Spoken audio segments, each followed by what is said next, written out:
Watching an auto-aim robotic When it comes to golf mini golf, my wife looks like a total amateur, but she's a sharp, which I was getting tired of. So I decided to spend hundreds of hours building this, auto aim for mini golf. All you have to do is press this button, swing, and it corrects your aim as the club is moving to make the ball go in the hole.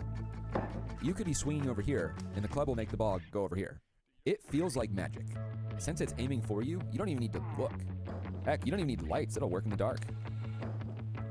It can also track and hit moving targets. It is so cool. But it would have been so much easier just to practice. I've made a lot of stuff that tracks balls to make them go into holes, and this was just the worst. If something could go wrong, it went wrong. There's also a lot of side quests designing stuff that isn't the club, but I had to make in order to make the club work. But the real challenge was just the time and precision required. You have about the time of a human blink to lock onto the How club, would it track the know ball, when calculate to- how you need to move it to make the ball go in Like the math behind it, how would it the know? hole, and then actually move it. And if it's off by even a degree, it just doesn't work. Doing this on a club swung by a person with shaky wrists was a nightmare. But the end results are super cool. It'll hopefully allow me to beat my wife at her own game. So join me on my quest to find out what is it going to take to turn a noob into a pro with a little bit of technology. With a lot of technology. I mean, hacked up pro. Starting off the top, the fundamental problem we're trying to solve is controlling the direction that a ball bounces off a putter. And the idea I have to do this is pretty simple. So here's a normal swing where the putter face is pointing in the same direction as it's being swung. And if I do the same swing, but I change the angle of the club face, it's gonna go to a completely different place. So if we could make a club that could precisely control the angle of the club face as you're swinging it, it can control where the ball goes, and it should be able to make it go in, at least in theory. Theoretically. So when you swing a putter, it's about 200 milliseconds from when the swing starts to when you hit the ball. Do you know what else is 200 milliseconds? A blink. That's this long. Just in What case the you missed frick? it, here it is again. That's how long the club will have to figure out where you're swinging it, where the hole is, where it needs to aim, physically aim this thing, correct for any motion in my hands, and hit the ball in the right direction. It's gonna be tough. I was originally hoping I could just turn the entire club, but it doesn't actually work because of this angle right here. If we rotate the club about the shaft, the head moves up and down and would just dig into the ground. If we want this to work, we're gonna have to pivot around this axis, which is vertical. But that makes things more complicated because we're gonna have a mechanism and all kinds of stuff down here on the swinging head. And I want this to be as close to a golf club as possible. I don't want to have a big brick down here that you're swinging. But I think we can sort of split the difference and put the motor and all the electronics up top out of the way, and then connect the motor to the putter head with the drive shaft that goes down the middle of the club. Although we can't There are certain times when I watch people and I feel like I'm smart. When I watch this guy, I feel like I'm a whole lot more stupider than I directly am. drive the club head with the drive shaft because it's just too springy. So I'm planning to solve that with a worm gearbox. Which is a special kind of gearbox where there's a fairly normal gear, which is turned by a spinning screw, which is called the worm. And the neat thing about them is they're one way. If I try to turn the big gear, the worm will not spin. We can put one of these down at the bottom of the drive shaft. When the ball hits the putter head and tries to twist the drive shaft, the gearbox will lock up and it'll be nice and solid. And that should be able to move the putter head super fast. But that's gonna give us another problem. If we try to twist this putter head super fast this way, it's gonna generate an equal and opposite reaction force, which is gonna try to twist the entire club in my hands the other way. And if that's happening, there's just no way that I'm gonna be aiming this thing accurately.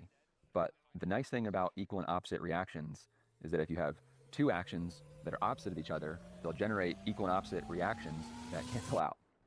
It's a little bit confusing. So You see what I'm saying?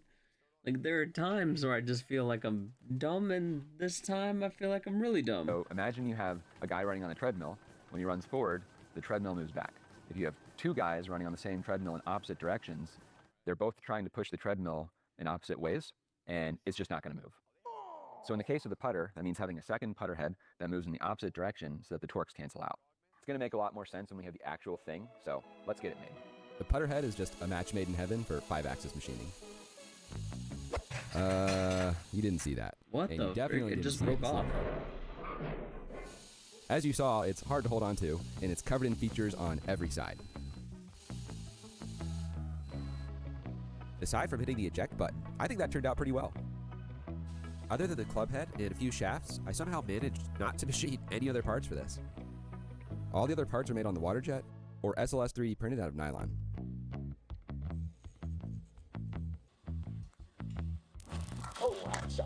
I really tried to think through the details of how this one will be assembled, where the wires go, all that kind of stuff.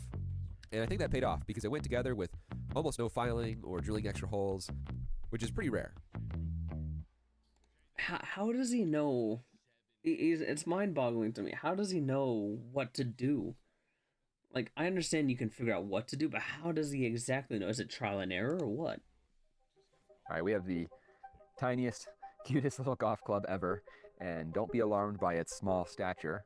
I just shortened everything up so it'd be easier to move around and have on my desk when I'm writing the code and testing it.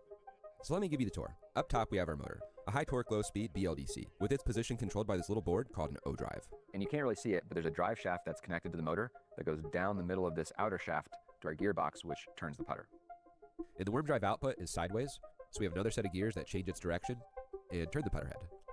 And this goofy looking piece of metal hanging off the back is our inertial counterweight. It rotates on a second shaft next to the putter head, which lets us put a little gear between them, so they always rotate in opposite directions. Interesting. There's an unfortunate side effect of having all these gears. Each set of gears has a little bit of space between their teeth, which lets them wiggle back and forth. Engineers call this backlash, and it's not good because the ball hitting the blade can move it, and it just won't be as accurate. And I had started to design a whole complicated thing, but I realized I can just attach a rubber band between the putter head and the counterweight, and that solves the problem. And I keep telling myself I'm going to fix it later, but we all know that's not going to happen. Now, if for some reason you want to try to make this club or just want to look at it more closely, all the design files are available for free. They're on Onshape, and there's a link in the description where you can sign up and get them. Wow. All right, it's time to see this baby for free purr. too. That's crazy. Baby's purr. If you know how to print it and design it. No, we don't want to do that. Let's try that again. The whole point of this inertial balance is the club head doesn't move around when you move it quickly. Right now, the club head is moving around when you move it quickly. And I think I know why. Oh, I'm such an idiot. So the putter head and counterweight rotate in opposite directions, so there's no twisting. But with the counterweight on the back, they're accelerating laterally in the same direction, which moves the club. But at least it's not twisting.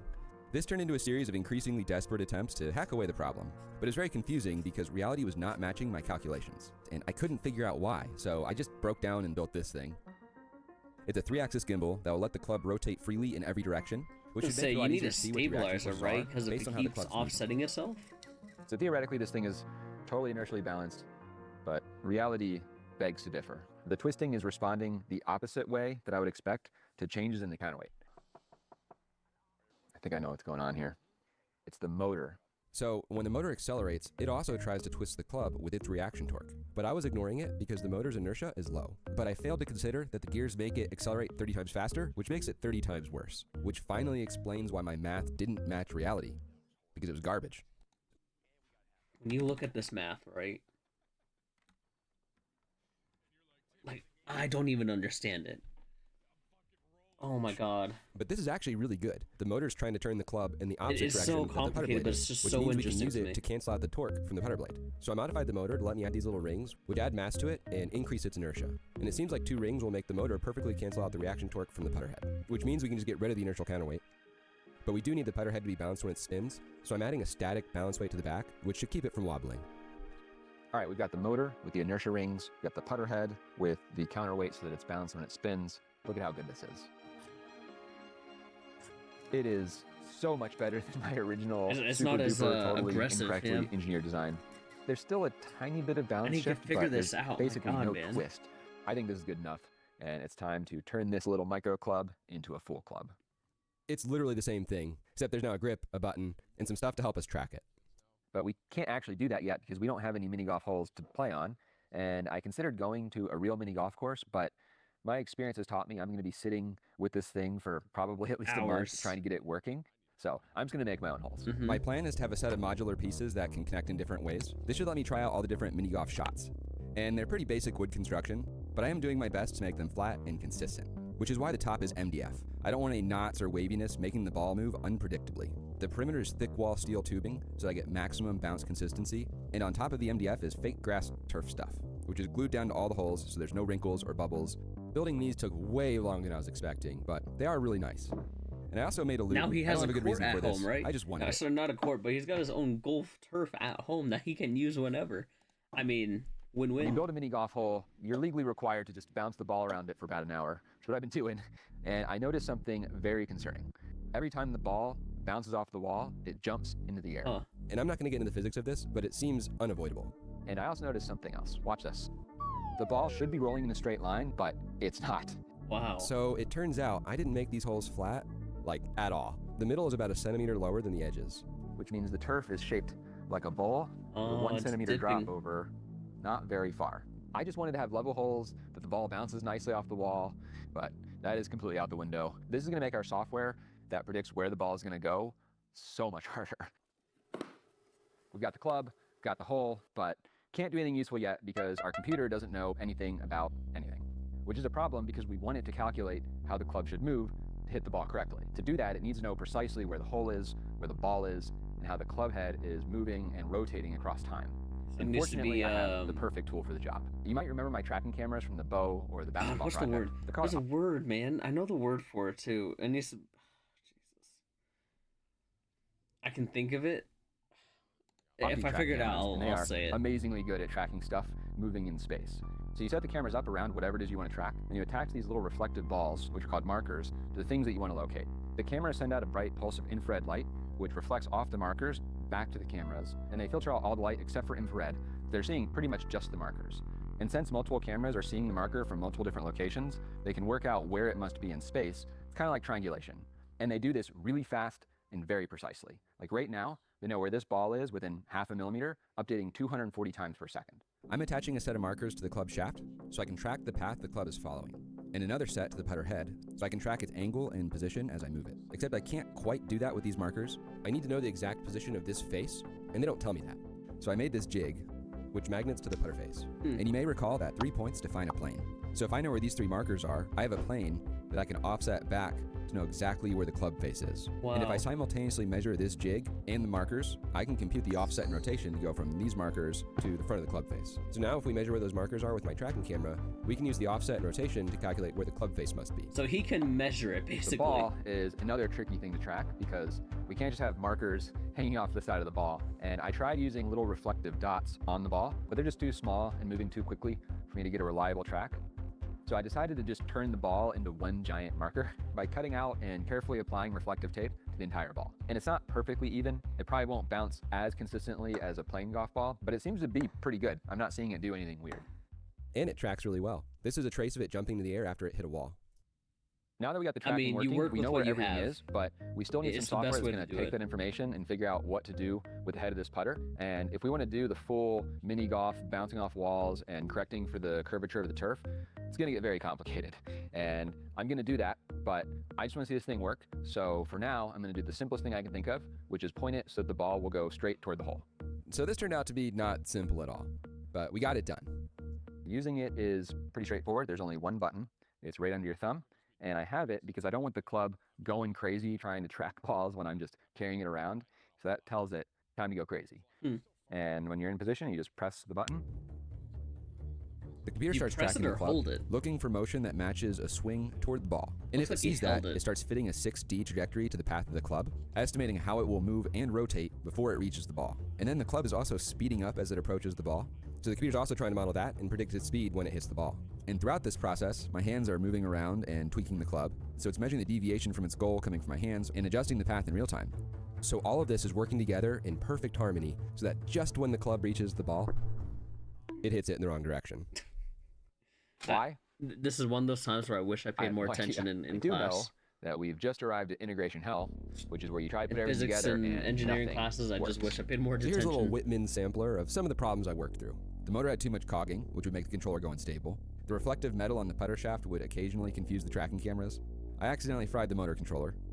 I zigged when I was supposed to zag. I somehow programmed the worm drive gear ratio wrong, so it was always telling the motor to go too far. I possibly had magnetic interference with the motor encoder, and so many software bugs. But finally, after over 1,000 tests, What the fuck? Here we go. He had that many testing. Oh my god. That looks good. Let's see it do it again. Never mind. You got lucky. You got lucky on sometimes that it first just one. points in the wrong direction, and sometimes it does this. When I said crazy, this isn't what I was talking about.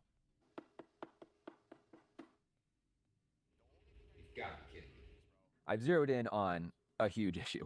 So the tracking cameras, they're monitored by a separate program, and there's a delay from when that program sees what the cameras see and when it sends it to my program, which controls the club. That delay is usually pretty small, like 10 milliseconds, but sometimes it's longer. which is a big problem. Because I'm So telling it the motor, doesn't go here, calculate and it it says, properly. okay, I'm here. But my tracking cameras are sending me old information and say that it's here. And a mismatch between these is normal. It happens when my hands twist the club. So my software says, oh, heck, you must have twisted your wrist. We need to move the blade a lot more, which makes it overshoot. And eventually the cameras catch up and say, the putter head's now over here. And my code goes, whoa, what is with this guy's wrist? Bring it back. Overshooting the other way, and on, the perfect cycle of wrongness repeats perfectly out of phase. Which is exactly what I get for running this on Windows and writing my code in Python. And I know I should just rewrite all the important stuff in C++, but I don't have to because I have a hack. We're going to trade off future me's frustration and anger for quite a lot of instant gratification, which I think is a good trade.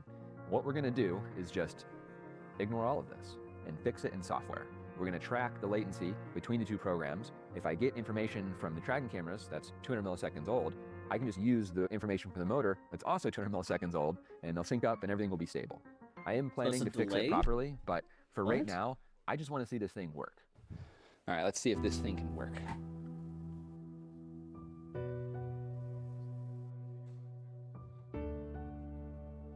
All right, that's promising. That's one. But can it do it again? It's not even aim because I shouldn't have to. Oh my god. All right, it definitely works. See if we can do one more. I'd bounce off a wall, right? Just to see if it's actually gonna do it. Oh, I have to hit a little bit harder if I want it to actually go in, but yes! Finally! Finally! Oh, what a pain. Let's aim at that wall. Yeah. And see if it goes in. Here we go. Wow. That's so crazy. I can aim at the wall and it goes into the hole. What the heck? It feels completely wrong, but it also feels kind of right. I don't know. Imagine telling people you can get a hole in one at any point, anytime, and they see you bring this out. Jeez.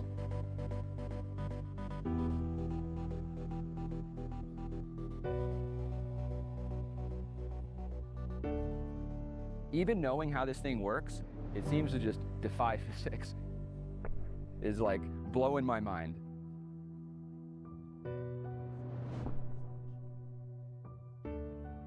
Wait, so All right, then... what about one-handed? All right, behind the back.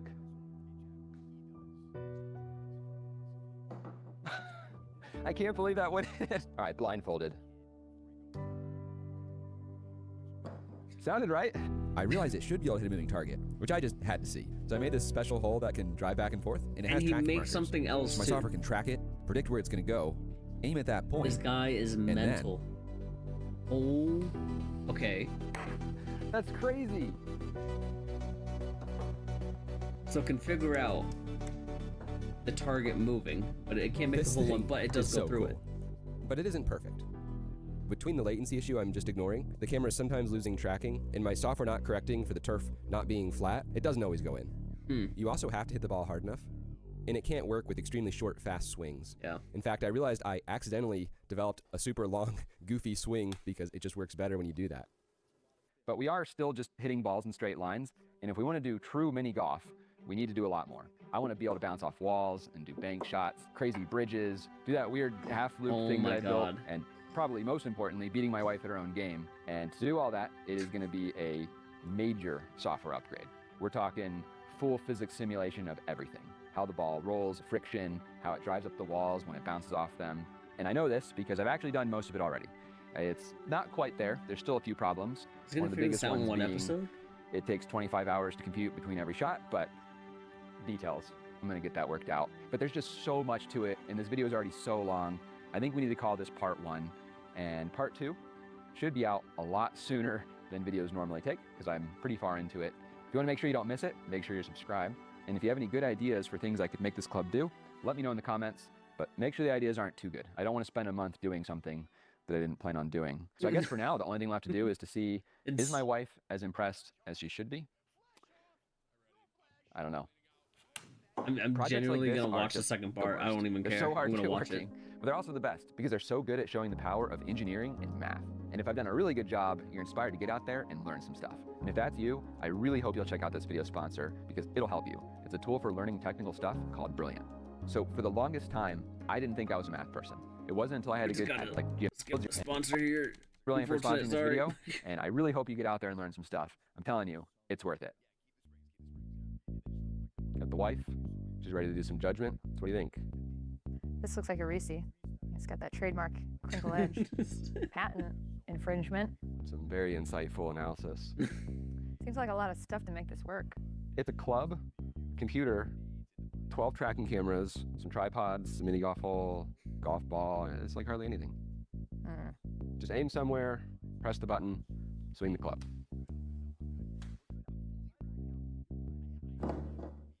You're really good at mini golf.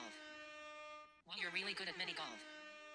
You're really good at mini golf. Junior Gavin. Can I hit it off the sides? Not yet. Sounds like a no. In the future. They said in the future there'd be flying cars. It's true. Well, it does need to bounce off walls. It's coming. It's traditional. How many out of 10? 6? Since it's a work in progress, I won't protest that score. Although, I'm not sure that it's entirely fair. You're still offended. Just saying. Come on. The amount of man You be hours the he put judge. in, and she gave him a 6. You're really good at mini golf. You're really good at mini golf. Nah, see, I'm gonna watch part 2 regardless of what happens. I want to know if you can make those shots going across bridges. If you can, like, when it goes over a loop, if it can go in. I just want to know. I don't even care about the math. I just want to know if it'll happen. That's all I really care about.